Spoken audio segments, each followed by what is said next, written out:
এখন আমরা দেখবো unsupervised learning.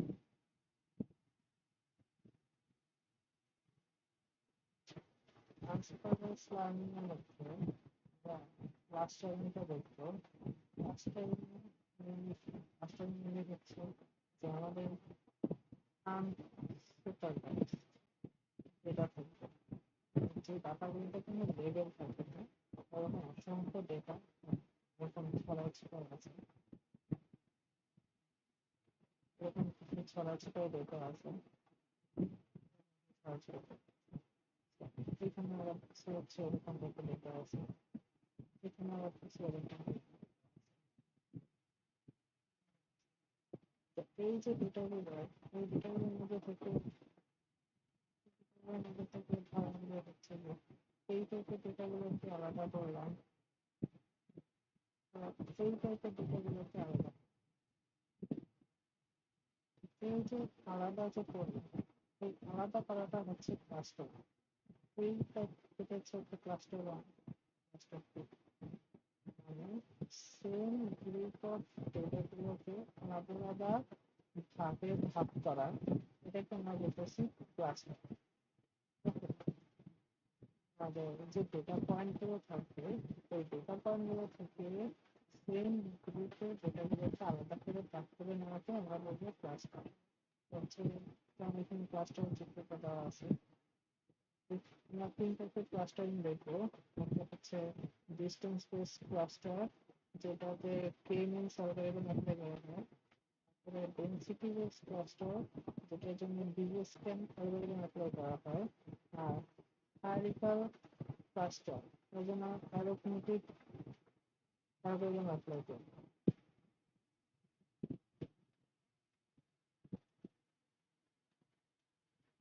So what is k-means clustering?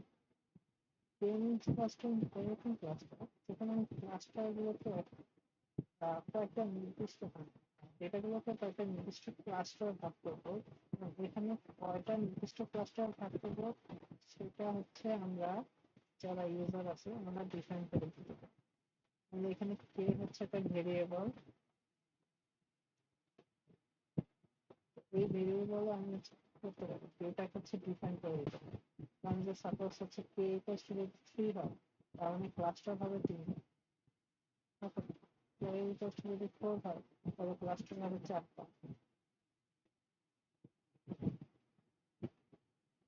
তো কে মিনস এর অ্যাডভান্টেজ, কে মিনস এর অ্যাডভান্টেজ কি? কে মিনস এর অ্যাডভান্টেজ হচ্ছে ইজি টু আন্ডারস্ট্যান্ড, সহজেই বোঝা যায় যে আমার লাভ, আমি যে হচ্ছে গ্রুপ করবো ডাটাগুলোকে, কয়টা গ্রুপ করলে আর কি আমার জন্য বেটার হবে এটা আমি চিন্তা করতে পারি আমি ডেটা সেট দেখে। তবে ফার্স্ট এন্ড এফিসিয়েন্ট ইমপ্লিমেন্ট করা এবং মেশিনে এই অ্যালগরিদম রান হওয়া খুবই ইজি। অনেক বড় ডেটা সেট হলেও এটা সহজে কাজ করতে পারে। Simple to implement, simple to implement. আমরা পেমেন্টস পেমেন্টস অ্যালগরিদমের স্ক্র্যাচ আছে, স্ক্র্যাচ থেকে আমরা সহজেই পেমেন্টস অ্যালগরিদম ইমপ্লিমেন্ট করতে পারি। Works with clear clusters. আমাদের যদি ডিস্টিংক্ট গ্রুপ থাকে, তাহলে আমরা সেই ডিস্টিংক্ট গ্রুপগুলোর উপরে পেমেন্ট ক্লাস্টার সহজেই অ্যাপ্লাই করতে পারবো। লাইক আমার কাছে কিছু বল আছে, রেড, গ্রিন, ব্লু, এই যে তিন টাইপের, তিন কালারের কিছু বলস আছে। এই তিন কালারের বলস গুলো আমি সহজেই গ্রুপ করতে পারবো। এই কারণে আমরা কি করি, এই কারণে আমরা কে মিনস ক্লাস্টার ইউজ করতে পারি। ডিসএডভান্টেজও আছে, ডিসএডভান্টেজ গুলো খুব বেশি না কে মিনস ক্লাস্টারে, বাট কিছু ইম্পর্টেন্ট ডিসএডভান্টেজ আছে। যেমন এখানে আমি কি করতে হবে যে ম্যানুয়ালি নিতে চেক কে নাম্বার, যে আমাদের যে আমি যে ক্লাস্টারে ভাগ করবো, এখানে যে কে-টা নিব এটা আমাদের ম্যানুয়ালি চেক করতে হবে যে কোন কে এর ভ্যালু কি নিলে, কে এর ভ্যালু কত নিলে এগুলো কত নিলে আমাদের ডেটা সেটটা ঠিকভাবে ক্লাস্টার বা গ্রুপিং হবে। Sensitive two initial point, clustering এর ফার্স্ট পয়েন্ট যারা থাকে তার দিকে ক্লাস্টারটা সবচেয়ে বেশি ঝুঁকে থাকে, তার দিকে ক্লাস্টারটা সবচেয়ে বেশি ঝুঁকে থাকে। আর এই ঝুঁকে থাকার উপরে আমাদের ক্লাস্টারিং এর রেজাল্ট ডিফারেন্ট আসতে পারে। Not good for complex shapes, এখানে ক্লাস্টারিংটা সবচেয়ে ভালো হয় রাউন্ড শেপে, যেমন ধরনের ডাটা আমাদের হচ্ছে ডেটা সেট গুলোতে, ডেটা পয়েন্ট গুলোতে আমরা এখানে কিছু ডেটা আছে,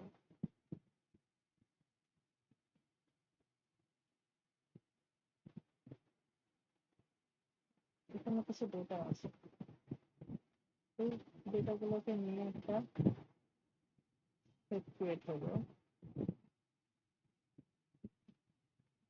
এখানে কিছু ডেটা আছে,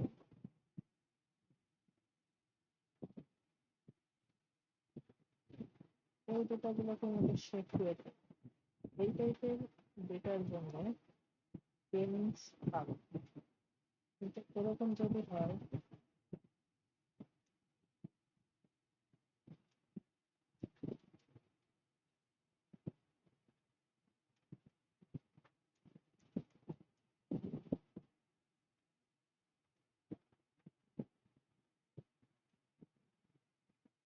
সেটটা কিরকম আসবে, সেটটা হচ্ছে এরকম একটা শেপ আসতেছে,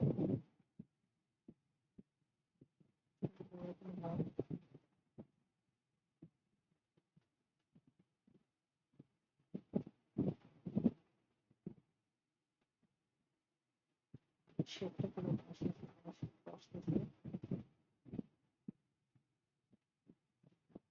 এই টাইপের সেট যদি আসে ডেটা সেট থেকে ক্লাস্টার করার পরে, এই টাইপের ক্লাস্টারের জন্য কে মিনস ক্লাস্টারিং ভালো না। এই টাইপের ক্লাস্টারিং গুলোকে ক্লাস্টার করতে কে মিনস স্ট্রাগল।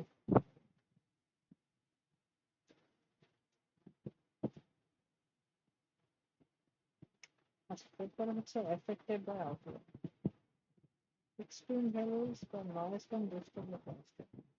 এরকম যদি থাকে, এরকম যদি থাকে যে এই মিড পয়েন্ট গুলো এখানেও আছে, তখন কি করবে যে এইখান থেকে মিড পয়েন্ট গুলোকে ধরার ট্রাই করবে।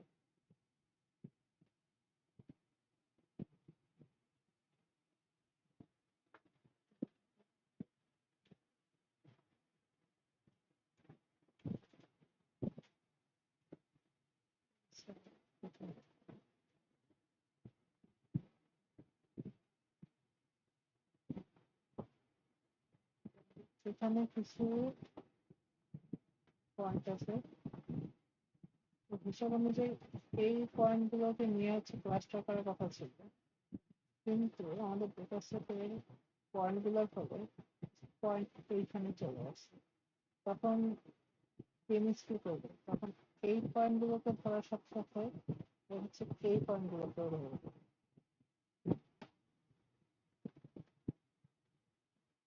এর ফলে এই যে এগুলো কি নয়েস, যেখানে থাকতে পারে, এটা হচ্ছে নয়েস। এই নয়েস ডেটাগুলোর জন্য কে মিনস এর ভ্যালু চেঞ্জ হয়, এবং কে মিনস এফেক্টেড হয়।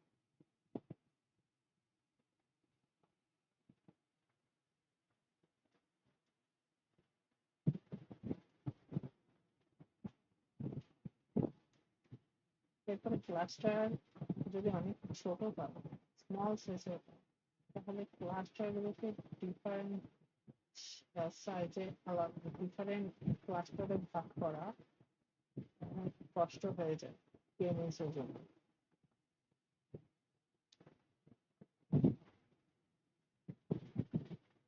তারপর আমরা কে মিনস অ্যালগরিদম দেখবো, আমরা কিভাবে কে মিনস অ্যালগরিদম কিভাবে কাজ করে। এই কে মিনস অ্যালগরিদমের জন্য আমার ফার্স্টে যে জিনিসটা থাকতে হবে সেটা হচ্ছে ডেটা পয়েন্টস। আমার কিছু ডেটা পয়েন্টস দেওয়া থাকবে, এখানে কিছু ডেটা পয়েন্টস দেওয়া আছে A1, A2, A3, B1, B2, B3, C1, C2। এইটা ডেটা পয়েন্টস দেওয়া আছে এখানে, এরকম ডেটা পয়েন্টস দেওয়া থাকবে। এখান থেকে আমাদের যেটা বের করতে হবে ফার্স্ট হচ্ছে ডিস্টেন্স ফাংশন লাগবে। ডিস্টেন্স ফাংশনের জন্য আমরা ইউক্লিডিয়ান ডিস্টেন্স না হলে ম্যানহাটন ডিস্টেন্স ইউজ করতে পারবো। পরীক্ষায় যে কোনো একটা ডিস্টেন্স ফাংশন দেওয়া থাকবে, আমরা সেইটা ইউজ করবো। এইখানে আমরা ইউক্লিডিয়ান ডিস্টেন্স ফাংশন ইউজ করেছি এবং আমাদের বলা থাকতে পারে যে ক্লাস্টার 3 ক্লাস্টার 4 অথবা এরকম দেওয়া থাকতে পারে যে A1, B1, C1 হচ্ছে initial centre of this cluster. তাহলে আমাদের তিনটা ক্লাস্টারের সেন্টারগুলো দেওয়া আছে। আর যদি সেন্টারগুলো দেওয়া না থাকে তাহলে আমরা তখন ওই সেন্টারগুলো ধরে নেব। আমাদের এখানে আবার যেমন কয়টা ক্লাস্টার হবে সেটা বলা নেই, কিন্তু আমরা দেখতেছি যে এখানে সেন্টার 3টা আছে, তার মানে এর ক্লাস্টার 3টা। আবার যদি আমাদের ক্লাস্টার 3টা বলা থাকতো তাহলে আমরা A1, B1, C1 অথবা র্যান্ডমলি A1, A2, A3 এখান থেকে যে কোনো একটাকে ক্লাস্টার হিসেবে ধরে নিতে পারি। B1, B2, B3 B3 cluster হিসেবে ধরে নিতে পারি। Up to you. এখন আমরা ফার্স্টে কি করবো? আমরা ফার্স্টে ইনিশিয়াল সেন্টার গুলো দেখবো। আমাদের ইনিশিয়াল সেন্টার যেহেতু কোশ্চেন দেওয়া আছে A1, B1, C1, A1, B1, C1 initial centre ধরে তারপর আমরা কি করবো? তারপর হচ্ছে আমরা ডাটা পয়েন্ট গুলোকে বসাবো। A1, A2, A3, B1, B2, B3, C1, C2 এই ডাটা পয়েন্ট গুলো বসাবো। তারপর আমাদের যে ক্লাস্টার বা সেন্টার গুলো আছে সেগুলোকে বসাবো। C1, C2, C3 এই তিনটা ক্লাস্টার আর কি। C1 cluster, C2 cluster, C3 cluster. C1 ক্লাস্টারের মধ্যে কাকে যাবে? A1 যাবে। C2 ক্লাস্টারে B2 যাবে। C3 ক্লাস্টারে C1 যাবে। আমি এখানে A1 A1 এর ডিস্টেন্স A1 এর পয়েন্ট গুলো লিখলাম, B1 এর পয়েন্ট গুলো লিখলাম, C1 এর পয়েন্ট গুলো লিখলাম। এই পয়েন্টগুলো লেখার পরে আমরা হচ্ছে এই যে প্রত্যেকটা সিঙ্গেল ডেটা পয়েন্ট থেকে এই ক্লাস্টার পয়েন্টগুলোর ডিস্টেন্স বের করবো। আর এই ডিস্টেন্স বের করার জন্য আমরা এখানে ইউক্লিডিয়ান ফর্মুলা ইউজ করতেছি। ইউক্লিডিয়ান ডিস্টেন্স ফর্মুলায় কি বলে যে root over x2 minus x1 whole square plus y2 minus y1 whole square। তাহলে এখানে হচ্ছে এই যে ডেটা পয়েন্ট গুলো x1, y1 আর সেন্ট্রয়েডের ডেটা পয়েন্ট গুলো x2, y2। জাস্ট এরপর ক্যালকুলেশন করে আমরা প্রত্যেকটা জন্য ডিস্টেন্স বের করবো। ডিস্টেন্স বের করার পরে আমাদের দেখতে হবে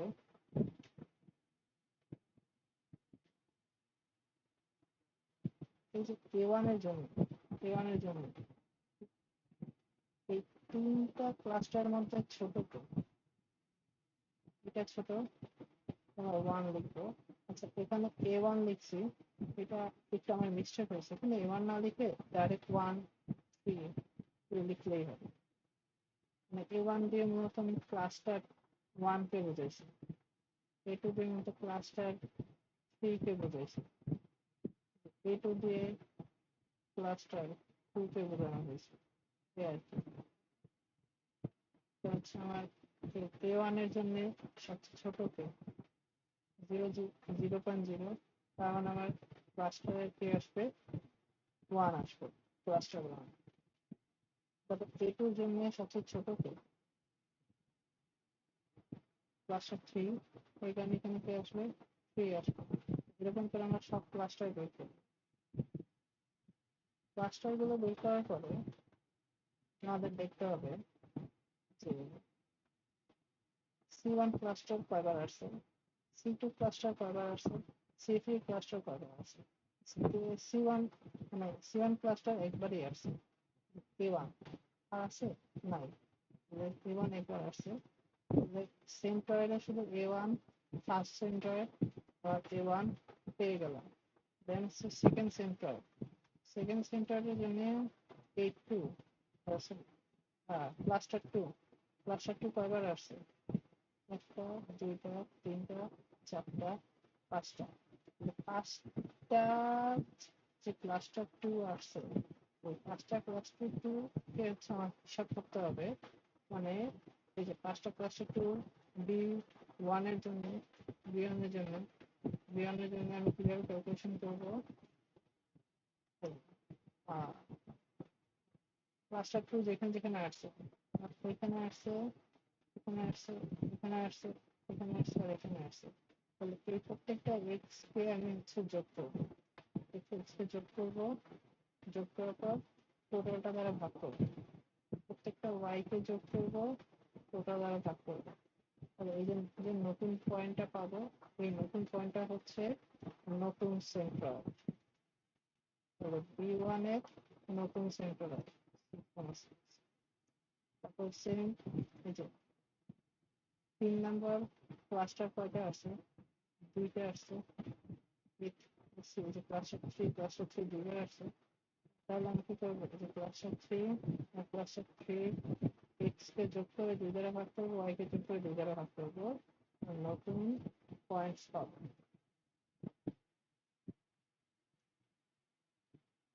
এবার আমি নিউ যে সেন্টার গুলো পাইছি, আগের সেন্টার গুলোকে নিউ সেন্টার দিয়ে আপডেট করলাম। আপডেট করার পর আবার সেম প্রসেসে আমরা ক্লাস্টার বের করবো। এখানে যে ক্লাস্টার গুলো আছে, এটা হচ্ছে প্রিভিয়াস ক্লাস্টার। এইখান থেকে আমরা যে নতুন ক্লাস্টারটা পাচ্ছি, সেটা হচ্ছে এইভাবে লিখবো। এবং এইখানে আগে A1 এর জন্য ক্লাস্টার 1 ছিল, নতুন যেটা এখানেও 0 0 আসছে, কারণ নতুনটা A1 এর জন্য ক্লাস্টার 1। তারপর আগেরটা ক্লাস্টার 3 ছিল A2 এর জন্য, এখানে ক্লাস্টার 3 আছে A2 এর জন্য। এরকম করতে করতে করতে করতে দেখা যাচ্ছে যে C2 এর জন্য, C2 এর জন্য, C2 এর জন্য ক্লাস্টারের ভ্যালু আপডেট হয়েছে। আগে ছিল A2, এবার আপডেট হয়ে A1 আসছে, ক্লাস্টার 1 আসছে। কেন ক্লাস্টার 1 আসছে? কারণ এখানে ক্লাস্টার 1 এর ডিস্টেন্সটা কম। তাহলে আমাদের কি করতে হবে? আবার এই যে A1, যেহেতু ক্লাস্টার 1 দুইবার আসছে, তাহলে ক্লাস্টার 1 এর হিসাব করতে হবে। এই যে ক্লাস্টার 1 এর এক্স এর ভ্যালু গুলোকে যোগ করে 2 + 4 ডিভাইডেড বাই যত দুইবার আসছে 2, সেম ওয়াই এর ভ্যালু গুলোকে যোগ করে 2 দ্বারা ভাগ। তাহলে আমরা কি পাবো? আমরা হচ্ছে যে নতুন সেন্ট্রয়েড গুলো পাবো। যেমন P1 এর নতুন সেন্ট্রয়েড 3,5.9, এরকম করে প্রত্যেকটা নতুন সেন্ট্রয়েড ক্যালকুলেশন করে আমাদের আবার ক্লাস্টার আপডেট করতে হবে। এই যে এখানে ক্লাস্টার আপডেট করার পর দেখা যাচ্ছে প্রিভিয়াসলি A2 ছিল হচ্ছে সেন্ট্রয়েড 2, C2, C2 ছিল হচ্ছে B1 এর ক্লাস্টার, কিন্তু নতুন ক্লাস্টার চলে আসছে সেন্ট্রয়েড 1, সেন্ট্রয়েড 1, সেন্ট্রয়েড 1 আসার ফলে এই যে আমার আগের থেকে এখানে কি হয়েছে? চেঞ্জ হয়েছে। কারণ আবার নতুন করে আমাদের সেন্ট্রয়েড বের করতে হবে। নতুন সেন্ট্রয়েড বের করলাম, নতুন সেন্ট্রয়েড বের করার পরে আমি আবার হচ্ছে ক্লাস্টার গুলোকে বের করবো, নতুন ক্লাস্টার বের করবো। নতুন ক্লাস্টার বের করার পর দেখতেছি যে নতুন ক্লাস্টার এবং প্রিভিয়াস ক্লাস্টার সেম আসছে। এখানে আমাদের স্টপ হয়ে যাবে, স্টপ হয়ে যাবে এবং আমরা ক্লাস্টার গুলোকে পেয়ে যাবো। যেমন এখানে C1, C1 দুইটা আসছে, তাহলে ক্লাস্টার 1 এর মধ্যে কে কে আসতেছে? A1 আসতেছে, C2 আসতেছে। তারপরে ক্লাস্টার 2, ক্লাস্টার 2 আসছে হচ্ছে একটা, সরি এখানে একটু ডিস্টার্ব হয়েছে, এখানে আরেকটা ক্লাস্টার ওয়ান আসে, তার জন্য B1 যাবে। এরপরে ক্লাস্টার টু আসছে একটা, দুইটা, তিনটা ক্লাস্টার টু আসছে। ক্লাস্টার টু তারপর জন্য আসছে, ক্লাস্টার টু আসছে তারপর জন্য A3, টু আর B3।